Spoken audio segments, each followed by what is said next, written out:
ulang bagi mereka yang tidak sempat hadir di minggu yang lalu. Adab keluar dari rumah yang sudah kita bahas, yaitu disunnahkan untuk melakukan solat 2 rakaat, terutama pada perjalanan-perjalanan atau safar yang panjang. Safar yang panjang, kalau ukurannya kira-kira ukuran boleh melakukan solat jamak dan qasar, itu disunnahkan sekali untuk melakukan solat 2 rakaat sebelum berangkat. Ada yang menamakannya solat safar, solat sunnah safar, tapi sebenarnya ini solat sunnah mutlak. Kemudian hendaknya keluar dari rumah dengan kaki kiri, sebagaimana masuk ke dalam rumah dengan kaki kanan, maka keluarlah dengan kaki kiri berdasarkan hadis-hadis Nabi sallallahu alaihi wasallam. Nah, kenapa dengan kaki kiri? Karena ketika masuk kemuliaan rumah, maka kita masuk dengan kaki kanan. Ketika keluar, kita menuju dari tempat yang mulia ke jalan, sedangkan di jalan sedangkan rumah lebih mulia daripada jalan, maka disuruh keluar dengan kaki kiri. Nah, berikutnya berdoalah atau berzikirlah kepada Allah dengan zikir-zikir yang telah diajarkan oleh Nabi sallallahu alaihi wasallam. Yang biasa kita baca, bismillahi tawakkaltu ala Allah la haula wala quwata illa billah. Barang siapa yang membaca doa ini ketika keluar dari rumahnya, maka Allah Subhanahu wa taala akan memberinya, lalu Allah akan melindunginya. 3 perkara Allah berikan kepada mereka yang keluar dari rumah mengucapkan bismillahi tawakkaltu ala Allah la haula wala quwata illa billah. Ini harus dipaksakan Bapak Ibu, dipaksakan. Sekali dua masih lupa, paksa lagi, sehingga menjadi sebuah kebiasaan. Allah bisa karena biasa. InsyaAllah kalau sudah 7 hari kita lakukan ini, asal keluar berhenti dulu depan pintu, bismillahi tawakkaltu ala Allah la haula wala quwata illa billah, langsung dapat jaminan perlindungan dari Allah. Nah, ada satu doa lagi yang juga disebutkan dalam hadis sahih oleh Rasulullah sallallahu alaihi wasallam, yaitu bismillahi tawakkaltu ala Allah Allahumma inni a'udzubika min an adilla aw udalla, min an azilla aw uzalla, min an adlim aw udlam, min an ajhal aw yujhal. Itu doa itu memohon 4 perkara dari Allah. Setelah bertawakal, beliau orang yang berdoa bermohon agar tidak tersesat dan tidak disesatkan selama dalam perjalanan, kemudian agar tidak tergelincir dan tidak digelincirkan oleh orang lain, kemudian memohon kepada Allah agar tidak dizalimi dan tidak menzalimi orang lain, dan kemudian min an ajhal au yujhal alayya. Lalu kita bermohon agar tidak dibodoh-bodohi atau membodoh-bodohi orang lain. Kedua-duanya kezaliman. Dibodohi zalim untuk kita, membodohi zalim untuk orang, maksiat. Jadi 4 perkara. Doa ini mungkin jarang dibaca karena mungkin jarang diajarkan. Dan minggu yang lalu kita sudah katakan, insyaAllah malam ini kita akan kopikan doa ini untuk para jemaah. InsyaAllah nanti setelah salat isya di pintu keluar mungkin ada panitia pengurus masjid yang akan membagikan. Saya kopi sekitar 200-an. Kalau tidak cukup, mohon dikopi dari temannya, atau silakan tagih ke Pak Nasir. Otomatis Pak Nasir yang masuk surga. Itu juga nanti mungkin Pak Nasir sedikit, mungkin sekitar berapa. Baik, itu doa itu mohon ditempel di pintu dalam, di pintu di dinding samping pintu. Setiap keluar bacalah, insyaAllah dilindungi Allah. Apalagi ini musim-musim kejahatan mendekat kiamat. Ini kejahatan mendekat kiamat. Maka banyak-banyak berlindung kepada Allah Subhanahu wa taala. Baik, kita sambung, tinggal sedikit lagi.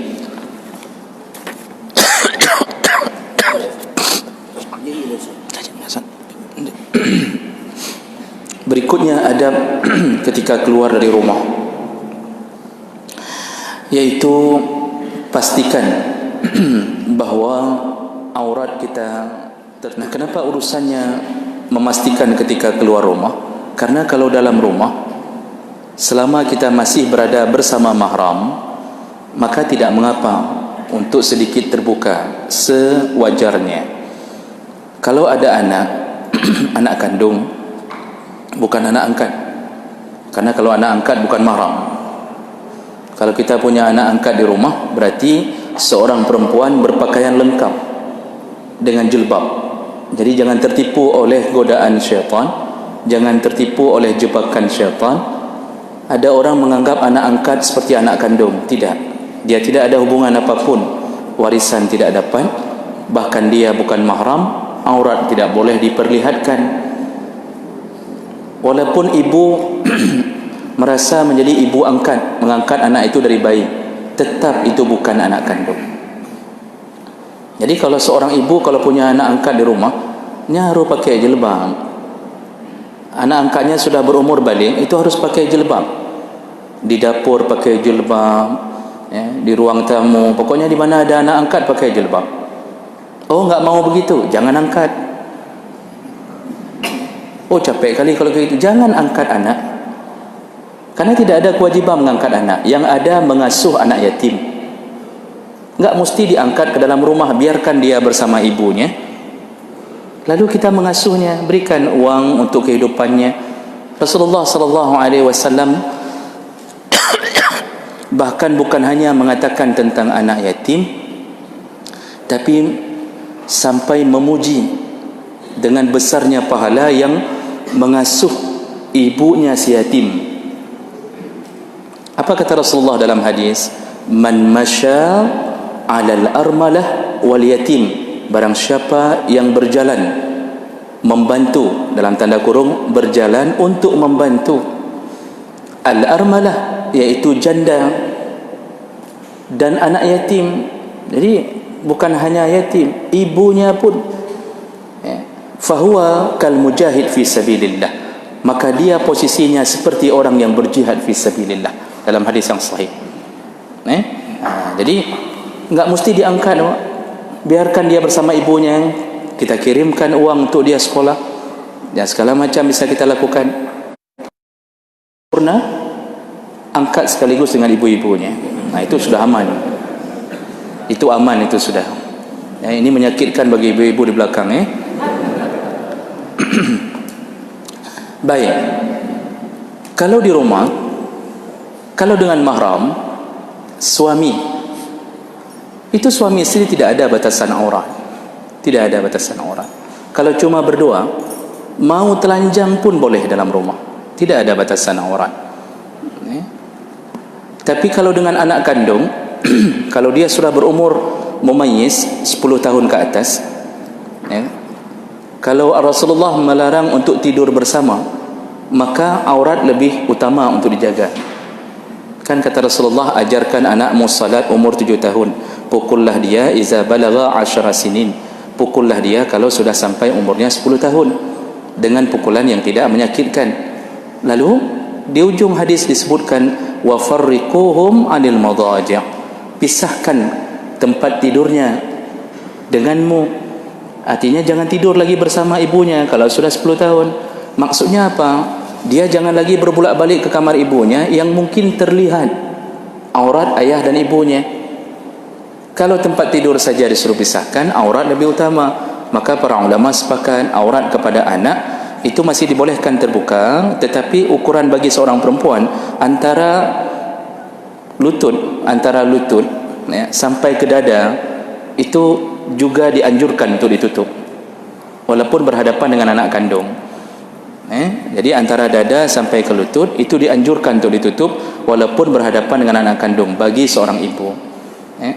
Kalau seorang ayah, maka cukup dengan celana pendek antara paha dan pusar, itu juga dibolehkan kalau dengan urusannya dengan mahram. Nah, begitu keluar, kita berhadapan dengan bukan mahram, disitulah berlaku hukum syariat lebih ketat. Disuruh berpakaian sempurna. Batasan aurat dalam salat berlaku di luar salat. Laki-laki ma baina surrati war rukbah, laki-laki di antara pusar dan lutut. Berdosa besar laki-laki yang memakai celana pendek di atas lutut. Dosa besar. Ini remaja-remaja yang kurang ilmu agama, tidak pernah ikut pengajian, tidak tersentuh oleh orang tua yang mungkin juga kurang agama, itu sering memakai celana pendek. Jalan sore, jogging, main futsal, main tenis. Kadang-kadang kita lihat naik motor dengan celana pendek. Itu dosa besar. Masalah aurat bukan dosa kecil, dosa besar. Kalau sempat meninggal di atas motor, tertabrak dengan celana pendek, maka akhir hayatnya adalah su'ul khatimah, sedang melakukan maksiat. Sedang melakukan maksiat. Nah, cuma hari ini menjadi sebuah trend, gaya. Jadi lagi nareman becut, pakai luar pana, dia boleh-boleh bulu-bulu paha bertebaran semuanya apa. Itu seperti ada sebuah kesan reman, seperti ada kesan bahawa inilah macho. Jadi ini dosa besar. Ini bukan macho, ini bangai namanya. Jadi Bapak Ibu melakukan Allah, kalau perempuan seluruh tubuhnya kecuali wajah wal kaffain, illa al wajha wal kaffain. Kaffain ini disepakati oleh para ulama, dua tapak tangan itu bukan dua telapak. Maksudnya bukan dua telapak, tetapi dua tapak, iaitu zahir dan batin. Jadi boleh nampak zahir dan batin, lapisan atas, lapisan bawah bagi seorang perempuan. Begitu harus jaga aurat. Ada perempuan pakai jilbab tapi pakai pakaian yang menampakkan lengannya, juga termasuk dosa besar.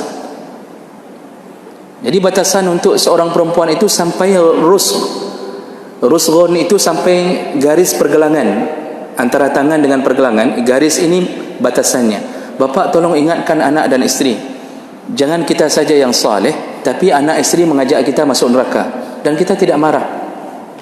Kita tidak marah ketika isteri kita berada di depan rumah, duduk dengan batik, baju batik yang kadang-kadang lengannya pendek. Kalau kita tidak marah, maka Allah Subhanahu wa taala akan meminta pertanggungjawaban seorang suami terhadap apa yang dilakukan oleh anak dan isterinya. Maka wajib keluar rumah menutup aurat. Allah Subhanahu wa taala menyebutkan dalam surat Ahzab ayat 59, ya ayyuhan nabi qul li azwajika wa banatika, wahai nabi, kata Allah, beritahukanlah kepada isteri-isterimu dan anak-anakmu, wa nisa'al mu'minin, dan semua perempuan-perempuan yang mukminin, kata Allah Subhanahu wa taala. Apa yang harus dilakukan? Yudnina, hendaknya mereka menurunkan, disuruh turunkan. Apa yang disuruh turunkan? Alaihinna min jalabibihinna, turunkan jilbab. Disuruh pakai jilbab tapi turunkan. Karena ada sebahagian hari ini pakai jilbab dinaikkan, diikat di leher. Kalau seorang perempuan mendapatkan pekerjaan di satu kantor, contoh misal perawat, kerja di salah satu rumah sakit, peraturan rumah sakit itu jilbab tidak boleh menutup dada, harus di leher. Nyan wajib terbit dari rumah sakitnya. Yang pang bahasa Aceh, muka kera-kera bahasa Aceh ni, Pak. Kalau ada rumah sakit menerapkan, ini ada ni masalahnya, saya enggak sebutkan, menerapkan bahawa pakaian perawat harus jilbab tapi ikat di leher, tidak boleh menutup dada, itu perempuan itu wajib keluar dari pekerjaan itu. Kalau tidak, dia berdosa. Kenapa? La ta'ata li makhluqin fi ma'siyatil khaliq. Tidak boleh taat pada makhluk dalam urusan bermaksiat kepada Allah. Dan suami kalau ditanya oleh seorang isteri yang sudah PNS di rumah sakit tersebut, bagaimana bang, saya keluar atau tidak? Jawaban suami baik-baik banyak. Enggak usah pun bilang, lon telefon ustaz delay apa? Enggak perlu bilang itu. Tidak perlu saya telefon, enggak perlu, langsung keluar. Nanti isteri nanya, kalau keluar kita makan apa? Itu masalahnya sekarang.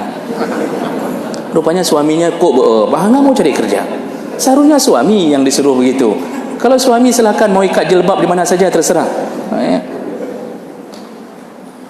Suruh keluar, wajib suruh keluar. Maka dosalah suami yang mempertahankan istrinya di dalam maksiat. Allah suruh turunkan jilbab, turunkan menutup dada, menutup kehormatan bagi seorang perempuan.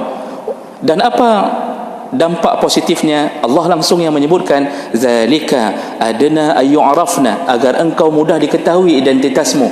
Apa identitasmu? Muslim, mukmin.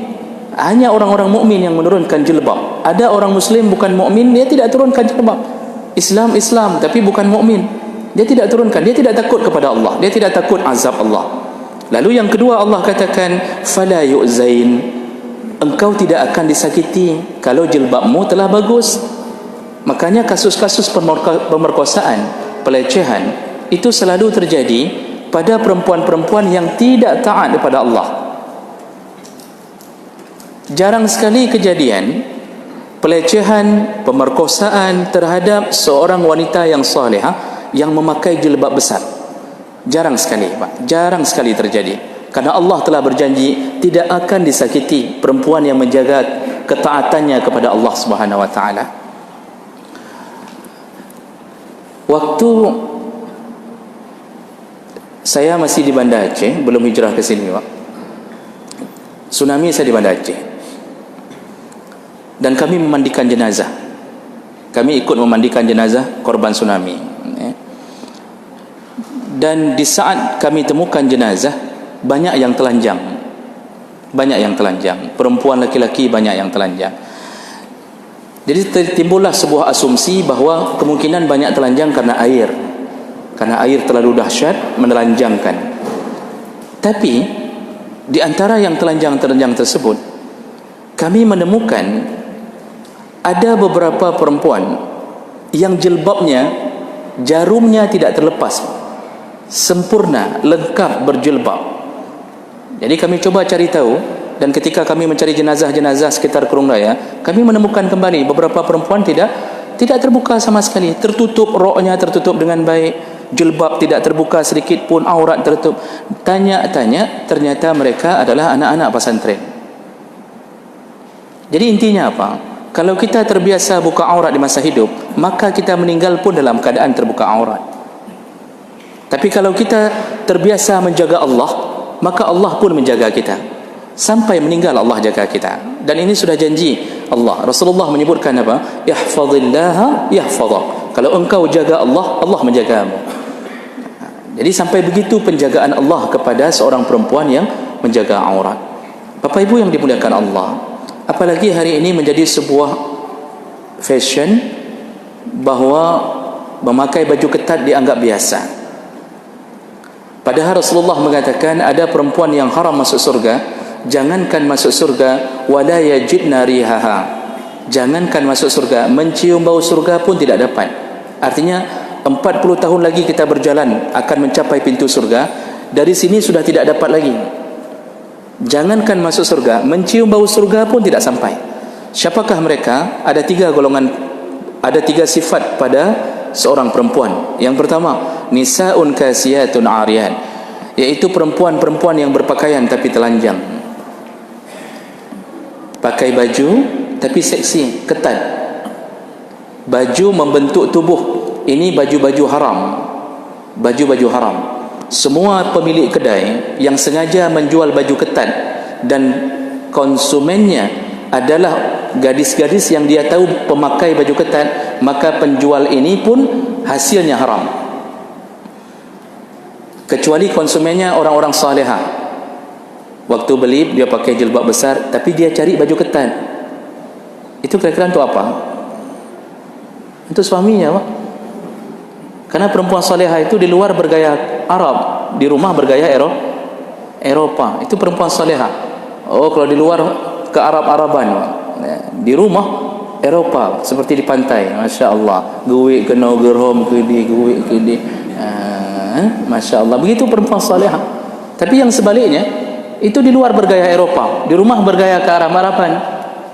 Di luar seksi, begitu ketemu suami pakai jilbab besar, pakai rok besar, pakai gamis lengkap, kaos kaki, sampai suami muak melihat dia.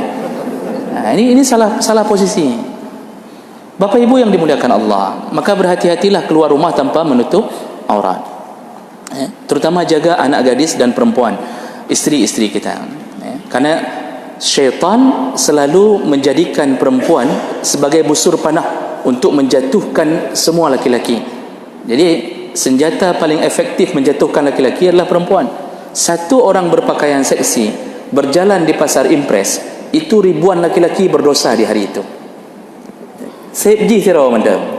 Pakai baju seksi, pakai celana ketat, jalan di pasar Impres, itu ribuan laki-laki melakukan dosa di hari itu. Makanya busur panah paling hebat dari syaitan bagi laki-laki adalah perempuan. Maka syaitan paling benci perempuan yang menutup aurat, paling benci. Yang kedua kata Rasulullah, nisaun kasiyatun ariyat mumilatun mailat. Ada model perempuan kedua haram masuk surga, iaitu kalau berjalan berlenggak-lenggok, sengaja mengatur gaya jalan berlenggak-lenggok seperti jalannya Pragawati. Sengaja. Jadi dengan ditambah sepatu berdahak, ketak-ketuk itu diatur gaya jalan, masya-Allah, orang sampai terpana. Itu ada model baju-baju coklat PNS yang sengaja dibuat ketat, garis belakang dibelah, kemudian dibuat ketat, pakai sepatu, lalu dia berjalan, masya-Allah, satu kantor mengharapkan dia menjadi istrinya. Mudah-mudahan talung. Fitnah terbesar.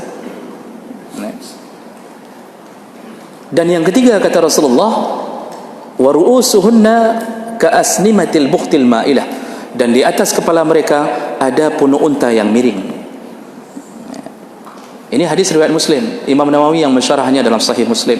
Kata Imam Nawawi, maksud punuk unta yang dimaksud oleh Rasulullah adalah semua perempuan yang memakai sanggul di atas kepalanya, di pucuk kepalanya, persis seperti punuk unta. Dan itu menjadi ngetren. Padahal dulu masa Nabi belum ada yang melakukan itu. Tapi hari ini dengan mukjizatnya Rasulullah sallallahu alaihi wasallam, beliau telah memberitahu akan terjadi sebuah trending bahawa perempuan akan memakai sanggul di atas kepalanya. Makanya hari ini Pak, ada yang rambut biasa saja, tapi begitu keluar walimah, itu kepala yang dihiasi. Kepala, terutama di kepala. Bagi seorang perempuan itu haram dalam hukum. Tapi kita masih bangga. Kita bangga melestarikan adat tari ranup lampuan. Di atas hujung ulai nyambut. Semua pakai sanggul. Padahal rambut aslinya tidak ada sanggul. Ada sanggul yang dijual memang khusus untuk ditaruh, diikat di sini. Dan itu terjadi pada perempuan di saat mereka keluar dari rumah. Kalau dalam rumah jarang yang pakai sanggul. Jarang. Dan ini menjadi sebuah hal yang diharamkan oleh Rasulullah. Kenapa? Menimbulkan fitnah.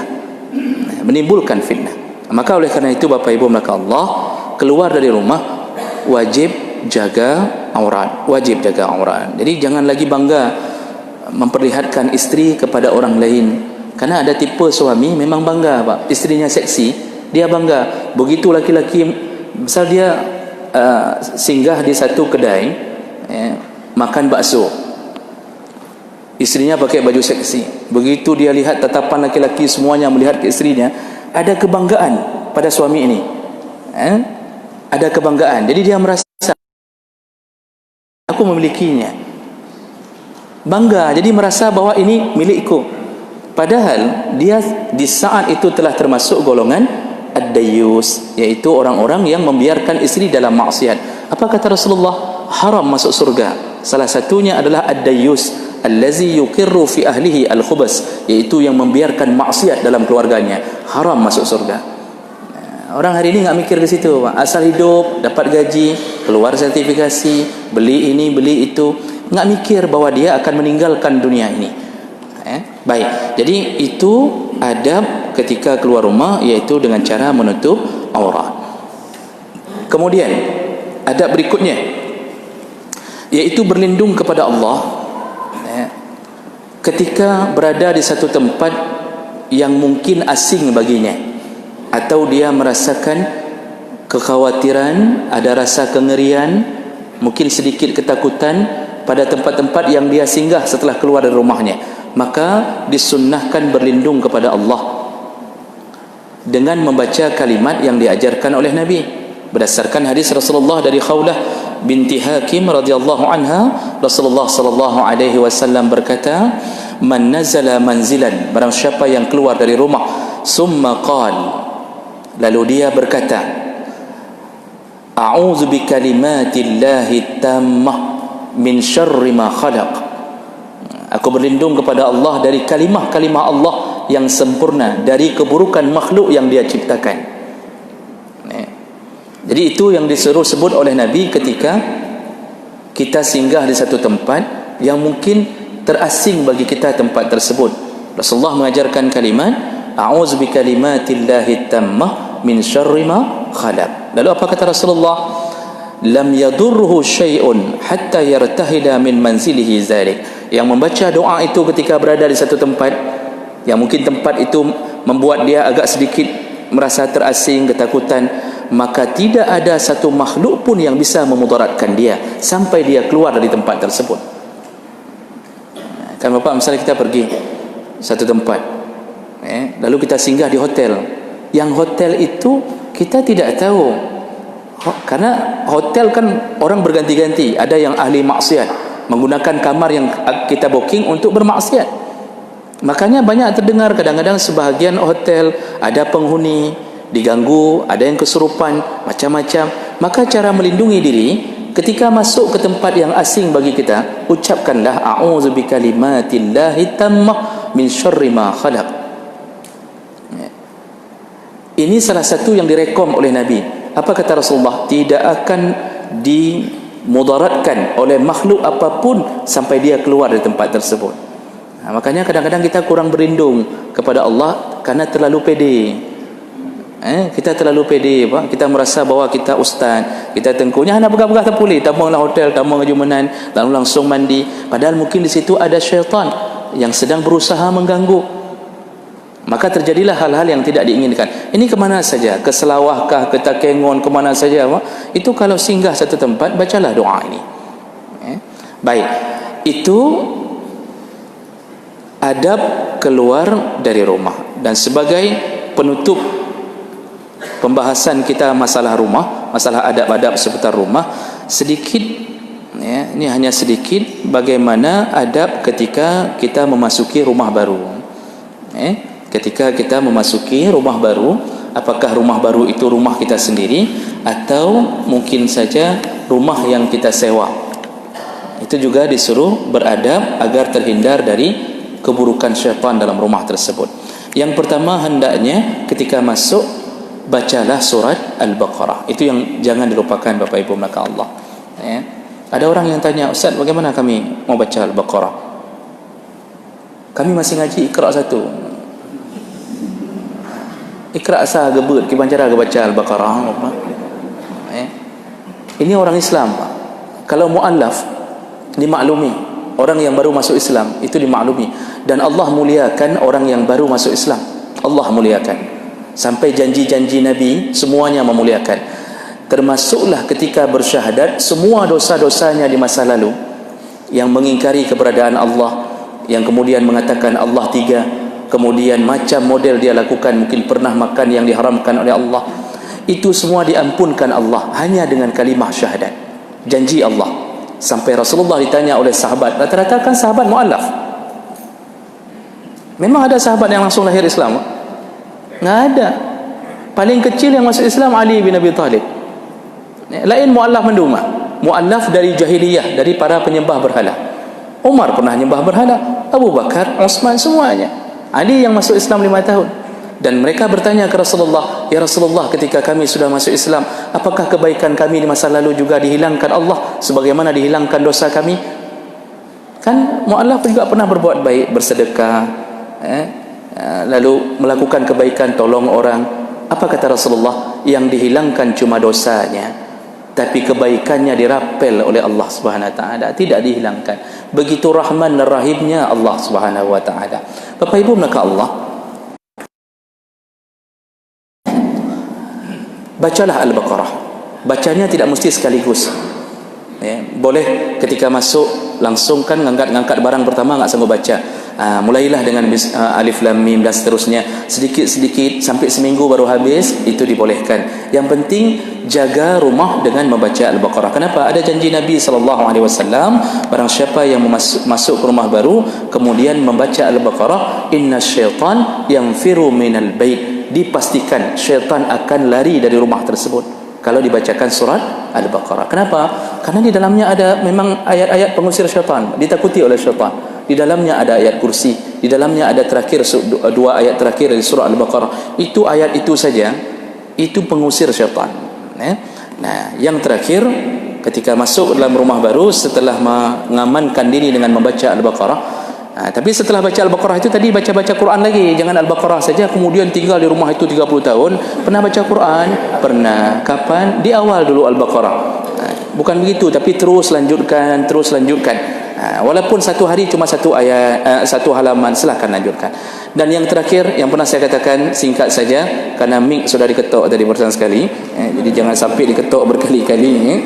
Ini peringatan pertama. Jadi buatlah sunnah membuat wakirah, iaitu tasyakkuran untuk rumah baru. Dan ini juga yang sangat dianjurkan di dalam mazhab Syafi'i, sangat dianjurkan. Sampai mazhab Syafi'i mengatakan di dalam kitab-kitab para ulama-ulama Syafi'i bahawa wakirah itu sunnah dan tidak disukai untuk ditinggalkan. Wala arkhasu fi tarkiha. Kata Imam Nawawi, Imam Syafi'i pernah mengatakan kalau bisa jangan ditinggalkan, buatlah wakirah. Apa itu wakirah? Tasyakkuran, Pak. Makan-makan ketika kita masuk ke rumah baru. Tasyakkuran itu makan-makan. Masa tasyakkuran cuma undang-undang saja, enggak makan-makan, ngapain?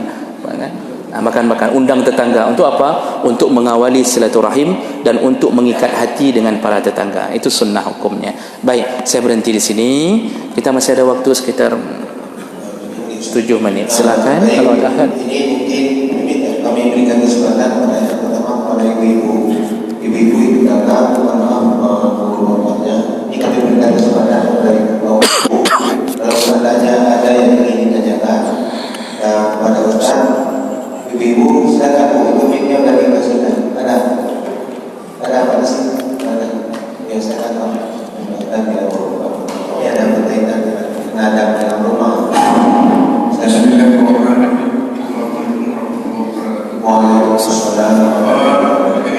Jadi kita melihat dari fenomenanya masyarakat Aceh itu hidup dalam rumah itu bercampur bau. Ada mantu perempuan di situ, ada mantu laki-laki di situ, ada anak teman dan macam-macam. Dan mereka menganggap itu saudara dekat. Jadi di rumah itu bebas, yang bebas pakaiannya tidak menutup orang, memang sopan. Tapi dalam kategori syariah tidak menutup orang. Nah, ini seperti apa? Demikian, terima kasih. Assalamualaikum warahmatullahi wabarakatuh. Silakan, mungkin ada yang lain biar saya dijawab. Ya, silakan Pak Nasir. Ya, bagi Presiden mana Pak Nasir? Silakan Pak, sebelumnya. Assalamualaikum warahmatullahi wabarakatuh. Waalaikumsalam. Ustaz yang kami hormati, ada seorang perempuan yang muslimah yang saleh, taat pada suami. Tetapi suaminya tidak pernah pakai celana panjang, terus celana pendek, terus keluar masuk rumah, baik ke kota atau ke dalam rumah. Yang saya di luar pihak ketiga, tak dengar dia. Jadi akalnya tidak berubah. Apa yang dilakukan oleh istrinya kepada suami? Maka Ustaz, assalamualaikum warahmatullahi wabarakatuh. Baik, saya jawab dengan ukuran waktu yang tersisa. Bapak Ibu mereka Allah, terima kasih banyak atas pertanyaannya.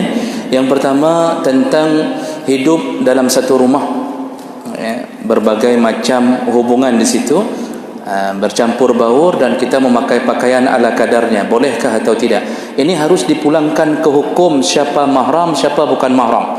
Dan kalau yang mahram, mana mahram muabbad, mana mahram muaqqad. Harus belajar, harus dipelajari sampai ke situ, baru kita bisa menentukan jawaban ukuran pakaian. Kalau masuk kategori mahram, dan mahram itu dibagi dua, mahram muabbad, mahram selama-lama. Kalau mahram selama-lama yang Allah tuliskan dalam surat An-Nisa, mahram selama-lama, hurimat alaikum ummahatukum wa banatukum wa khadatukum, dan seterusnya, itu semua dibolehkan untuk membuka aurat sekedar ukuran yang dia dianggap normal. Seperti tadi yang kita sebutkan, seorang perempuan di depan menantunya itu boleh membuka, ini mertua depan menantu, antara lutut sampai ke dada itu boleh buka. Jadi kalau sedikit-sedikit baju batiknya terbuka, leher nampak, itu tidak mengapa. Rambut nampak tidak mengapa. Kenapa? Menantu mahram muabbad, mertua mahram muabbad. Walaupun kita sudah punya istri sampai mencapai 100 orang, yang mertua itu dalam hukum tetap mahram walaupun sudah kita bercerai dengan anaknya. Ini sudah bercerai dengan anak. Yang mertua itu, mantan mertua itu tetap mahram. Maka berlakulah hukum-hukum mahram. Jadi dibolehkan bersentuhan dalam ukuran salaman. Kalau terkena wuduk tidak batal. Itu sampai urusan masalah aurat. Sekarang yang jadi masalah apa? Kalau mahramnya muakkad, mahram sementara. Mahram muakkad yang paling banyak terjebak orang itu pada dua posisi, Pak. Yang pertama, satu posisi mahram muakkad, satu dikira mahram. Ipar itu bukan mahram muabbad. Kita punya istri, adik istri perempuan tinggal bersama kita, itu mahram muakkad, mahramnya sementara. Kalau kakaknya terceraikan dari kita atau meninggal kakaknya, maka dibolehkan menikahi adiknya. Maka aurat pun harus dijaga sempurna kalau di depan ipar. Kenapa? Ada kemungkinan terputus mahramnya. Maka seorang istri kalau datang adik suaminya itu harus pakai jilbab. Kenapa? Ada kemungkinan terputus dan adiknya ini bisa menikahinya. Jadi jangan sampai adik suami menikahinya gara-gara selama ini sudah timbul syahwat pada kakak iparnya, karena kakak ipar terlalu seksi di rumah. Jadi ini yang terjebak. Makanya Rasulullah mengatakan berhati-hatilah dengan ipar, karena ipar itu alhamwu, ipar itu racun. Kita pikir aman, padahal belum tentu aman, karena kita bisa terputus satu saat dengannya. Itu kalau mahramnya muakkad. Satu lagi, ada orang yang mengira mahram padahal bukan mahram, yaitu sepupu. Sepupu bukan mahram. Hanya sepupu itu punya satu posisi, ketika wali itu sudah tidak ada, dia bisa menjadi wali. Tapi dia bukan mahram. Kita boleh menikah dengan sepupu, dibolehkan. Nah, ini terjebak orang. Ketika sepupu datang mengira kadruk abang, sudah sampai abang, padahal abang sepupu yang sampai, enggak pakai jilbab, pakai celana seksi, padahal itu bukan mahram. Disitulah orang harus jaga-jaga. Jadi kembali jawaban itu kepada posisi mahram atau bukan mahram. Dan mahram pun harus jaga. Kalau mahram selama-lama, insya-Allah tidak mengapa, senormalnya saja. Tapi kalau mahram yang sementara, itu tetap wajib tutup aurat, walaupun di dalam rumah bersatu padu di dalamnya. Baik, kira-kira begitu. Dan pertanyaan yang kedua, ada seorang suami yang selalu memakai celana pendek, betul kan? Dan istrinya sudah mengingatkannya. Ini kalau yang bapak maksud suami pakai celana pendek di dalam rumah selama tidak ada orang-orang yang diharamkan melihat auratnya, maka suami itu harus diingatkan oleh istri. Atau mungkin yang bapak maksud suami sering keluar dari rumah dengan pakai celana pendek. Apa yang harus dilakukan oleh seorang istri? Bapak ibu yang dimuliakan Allah Subhanahu wa taala, tidak ada kewajiban bagi istri untuk beramar ma'ruf kepada suaminya sampai berhasil. Karena istri tidak ditanya tentang maksiat suaminya, tapi suami ditanya tentang maksiat istrinya. Artinya apa? Istri hanya sekedar mendakwahkan semampunya. Dia hanya mengatakan, bang, nak pakai lu panjang menyona tebit, pakailah ini, pakailah itu, paling kurang jagalah aurat. Kalau suami tidak taat, maka Allah bebaskan istri dari maksiat suami. Jadi tugas istri apa? Hanya menyampaikan. Tidak ada kewajiban wajib berhasil. Tapi kalau suami wajib berhasil semampunya, karena dia punya kekuatan. Kalau kita balik apa? Istri pakai celana pendek keluar rumah, atau istri pakai baju batik yang nampak ketiak, itu suami itu wajib mengingatkannya sampai berhasil. Kalau perlu bakar, bukan istrinya, bajunya dibakar. Jadi begitu beda antara suami dan istri. Baik, kira-kira begitu Bapak Ibu melaka Allah. Mudah-mudahan yang berhadir Allah telah catatkan pahala, dan semoga Allah Subhanahu wa taala mengumpulkan kita kembali di dalam surganya. Amin ya rabbal alamin. Subhanakallahumma wa bihamdik asyhadu an la ilaha illa anta astaghfiruka wa atubu ilaik.